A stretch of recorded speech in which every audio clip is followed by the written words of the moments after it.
how Klangkuenstler makes melodic Schranz. I'm going to be showing you guys everything, how to make the drums, the synths, how to mix it, all of that in this video. So definitely stick around until the end. You can get this full sample pack and the project file, everything from this video at the top of the description on my website too, so you can build your own track. Thanks for the support, everybody, and let's get going. Alright, so anywhere between 150 to 160 BPM is really good here. We're at 156. First thing we got here is our rumble kick. Now, there's a lot of magic to making this kind of Schranz kick. First, you want to start with your kick punch. We got two layers, this one and this one. So for the first layer, what we're doing is we just have a kick. You can see I made it a little bit shorter here and then I faded it out. I'm converting it to mono because if you look at this down here, you see the original kick just had some stereo stuff, and you definitely want your kick to be mono.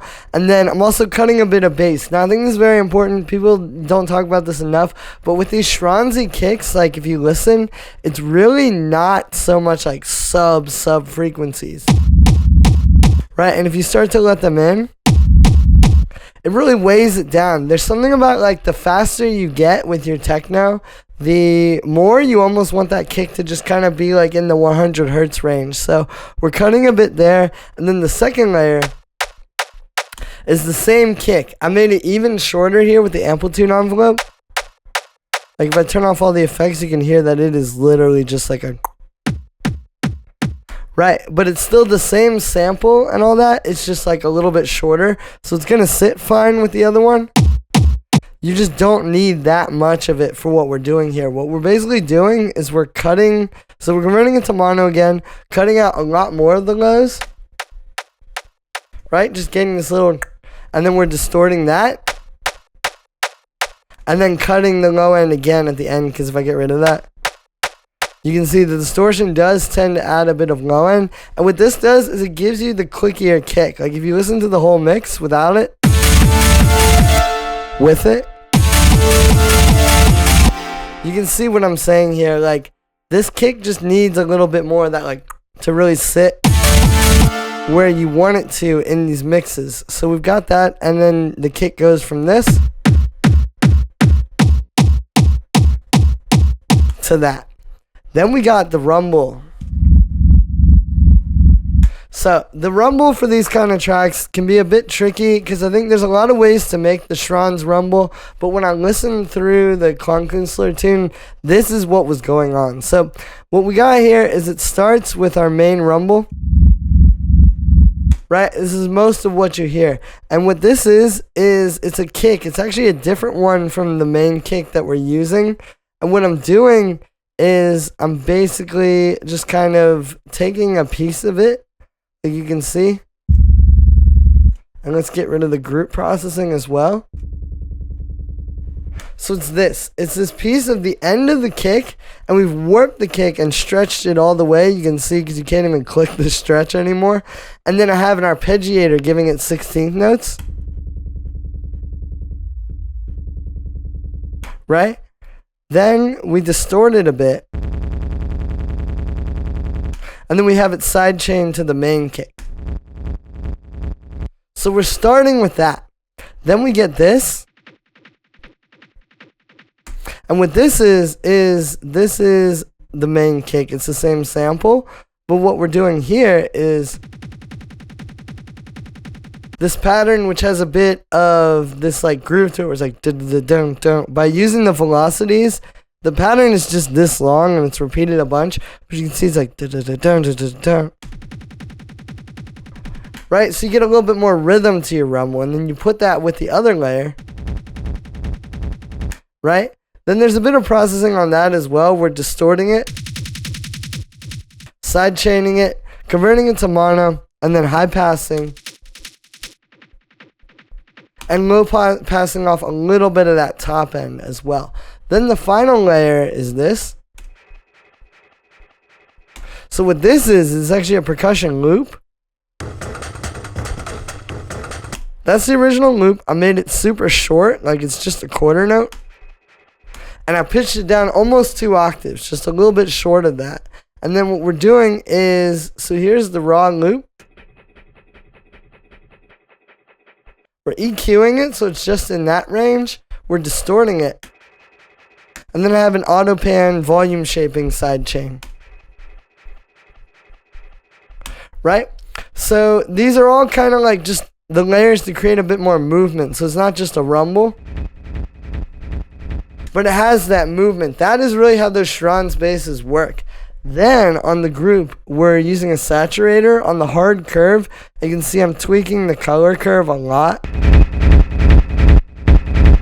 So obviously this brings it way up, but it also kind of glues everything into one rumble. And then we're just cutting it super hard with this EQ8, where we're cutting a bit of the sub again, like I said, and then cutting a bit of the highs. And there you go. Now the last thing is, this is going through this little send down here. We have a few things going through it, so we'll talk about this more as we go on, but it's basically just an overdrive send. Here's without it. With it. You don't hear it that much on its own, but because there's a lot of things going into it, they all get kind of glued together. Like this helps glue the whole drums and the bass together. So then we have all of our drums. So it starts with two main drums that you're always going to hear. Right? So we just have a solid closed hi-hat on the upbeats, which if you hear it with the kick,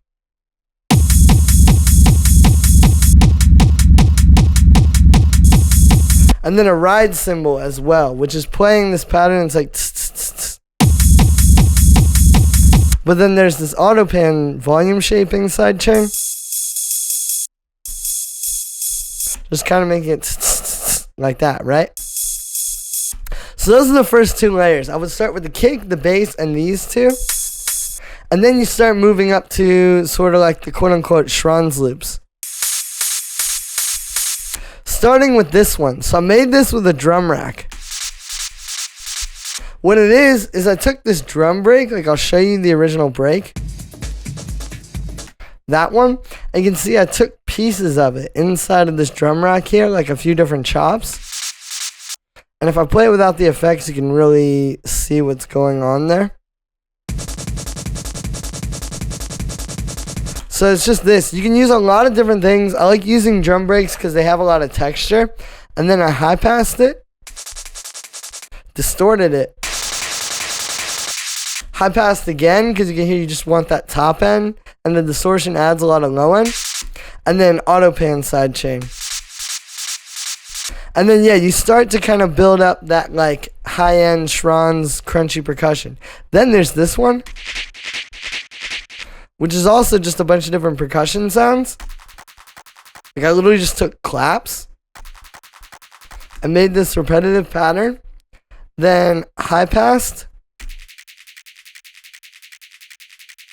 And then low-passed a little bit, but also there's distortion here. And then because the high-pass has a high resonance,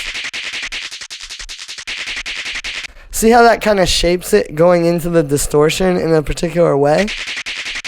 And then the low pass also kind of shaves off the high end. And then we got this auto pan. So this kind of works together because the other one is very much in the high end. This is very much in the mid range. Right, and it starts to build something. Then we've got some loops. This one,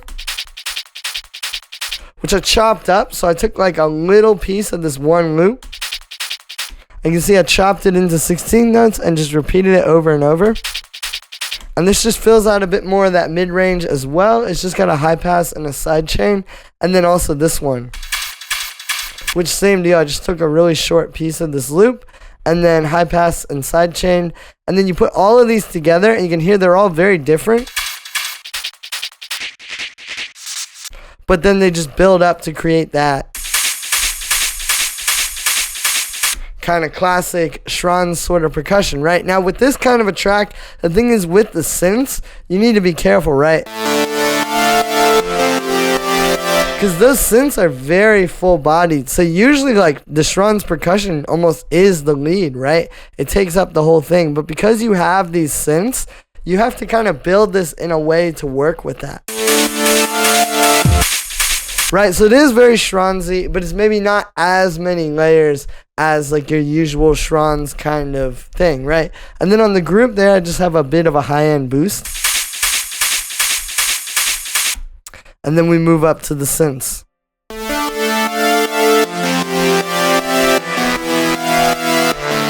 Now what it is for this is it's really one MIDI, and then the second layer just plays some of the notes. So this is the MIDI here, what it looks like. Now, we're in the key of A minor, and what we're doing is we're basically building up these 3-note chords.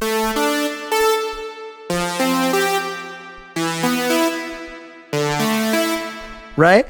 And then we have these melody notes up top. Right? So it's not as complicated as it seems, but the way that it's all working together might seem complicated. But we're starting down here. Right? It's just root, fourth, root. Then it's sixth, third, seventh, fifth. Right, so you see, it's not really that complicated. It's pretty basic notes in the scale, but we're just creating these chords that don't necessarily have like a very obvious denomination. And what I mean by that is like, we're using the fourth here instead if I use the third. Right, see how that already really tells you, okay, that's a minor chord? You don't want that. Instead, we're using like fourths or maybe even a fifth, where it just kind of gives you some chord notes, but it doesn't necessarily say, this is like a sad chord. And then when you hit the melody notes, that's what gives you the chord and kind of like where it's going emotionally.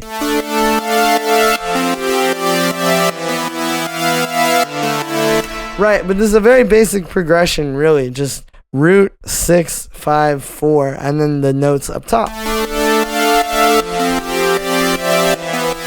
And then the second layer literally just plays the first 2 notes of each of those.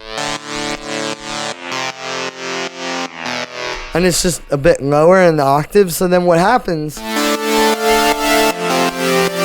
it just kind of fills out those low notes a bit more and kind of tells you like, you know, this is really like right up front.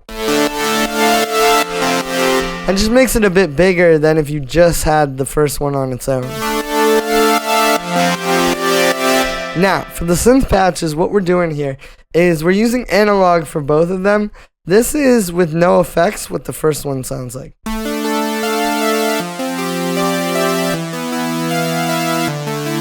Now, what we're doing here is I've got 2 saw waves.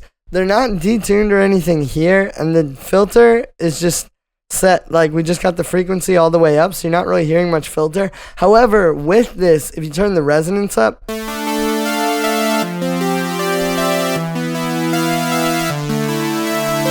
see how it kind of just gives you a little more high end, and then if you bring it down, it's a bit darker and more dull, so definitely try playing around with that.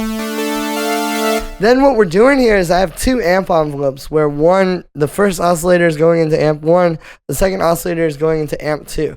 Then what I've done is I've panned them, so you basically are able to like pan each oscillator this way. And it makes things a bit more full. Like if I turn that off and it's just all going through one.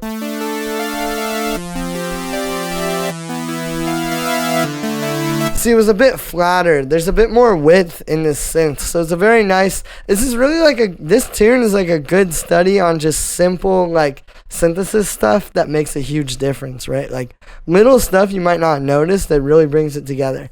Then we got some unison here, and we've also got this glide on. Now, with Ableton Analog, it can be a little bit weird.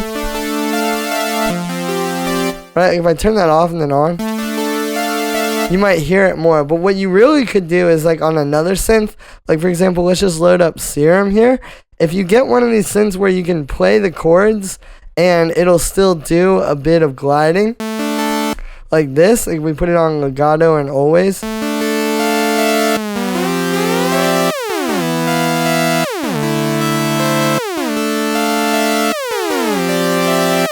Right, you can get that cool kind of effect that you hear in the original track a bit more.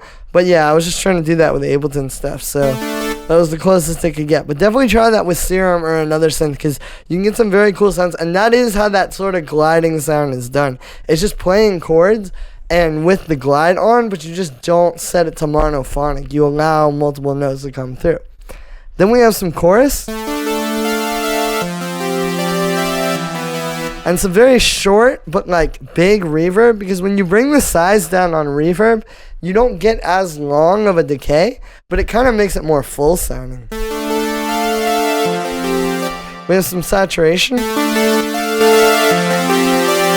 which also gives it a bit more analog warmth. We're sidechaining it to the kick, and then a high pass filter. Then the second layer, here's what that sounds like with no effects.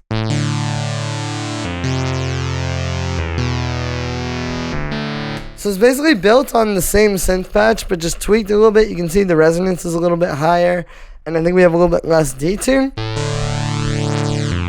And obviously it's playing an octave lower, so it sounds different anyway. We have a bit of reverb. And some saturation on this one, which could even go a little bit harder just on the low layer. Sidechain, and then a high pass. And that is how you make hard melodic Schranz like Klangkuenstler. So that's going to be it for this one, guys. I hope you enjoyed. Make sure to like this video as well as subscribe. Let me know if you want to see more Schranz in the comments as well. Like I said, you can get this full template on my website at the top of the description. So definitely make sure to grab that so you can make your own track today. You got everything you need right here to make super cool melodic Schranz, all just for a simple download right there. Thanks for the support, everyone, and I'll see you tomorrow with another video.